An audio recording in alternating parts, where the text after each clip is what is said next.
What do I fear? I fear being complacent, my thirst satisfied and settling for a lack of progress. I fear not giving it my all, not leaving it all out on the line. I fear being content with average, never living up to my potential. I fear letting myself down, but more importantly, letting down those that support me. I fear leaving this world without leaving my mark, being forgotten with everyone from yesterday. My fear is in never becoming a legend. And these fears, they drive me. They push me to my outer limits. They take me out of my comfort zone so I can knock on the doors of failure. But failure is not an option. Failure is my mind trying to quit before my body.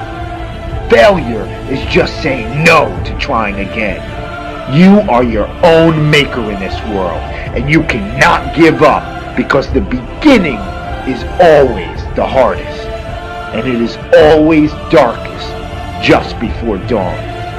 Things will always get harder before they get better, and you need to embody it. Don't just understand what I'm saying to you. Embody it. My weaknesses become my weapon, and pain, my pleasure. Because growth occurs at that precipice, that tipping point where most quit. And you need to ask yourself this question right now. What is the most important thing in your life? And what do you want to do to change it? And decide that you will change it. Not tomorrow, not next year, today. Make that choice. And that fear must live inside you. Continue. Because there is no finish line. It's a battle, a journey for the ages. And I'm always looking to push my limits. My fear is my pride. What do you fear?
I got a simple question for you. Here's the question. Do you believe that one day you're not going to live in the world that was given to you? That's right. But you are going to actually live in the world that you dream of.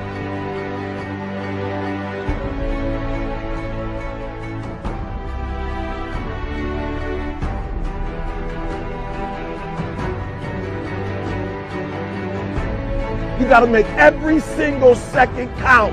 You got to go in the future and see it, baby. And you got to come back in the present. And you got to take that big goal, that big dream, that big reality. That's what I said. You got to take that big reality and we got to take small steps and make it manageable to making your dreams become a reality.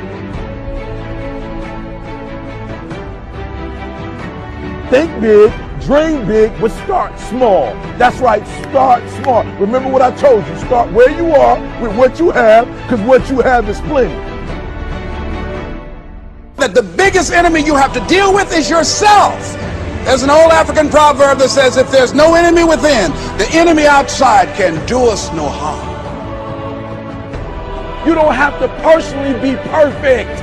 Are you hearing me? There are those of you right now, you should have cut a CD. You should have wrote a book. You should have got in school and got that degree. You should have started your own business. There's so many things you should have done. You should have done, but you didn't do it because you're scared. You believe that you said scared of what? I ain't scared. You are scared. You are scared. You're scared of failure. You're scared to make a mistake. You're scared that you're not perfect. And I'm telling you today, you ain't got to be perfect. Are you hearing what I'm saying? You don't have to be perfect to get what you want, to do what you want, to have what you want, to be what you want. You don't have to be perfect. It's a lie.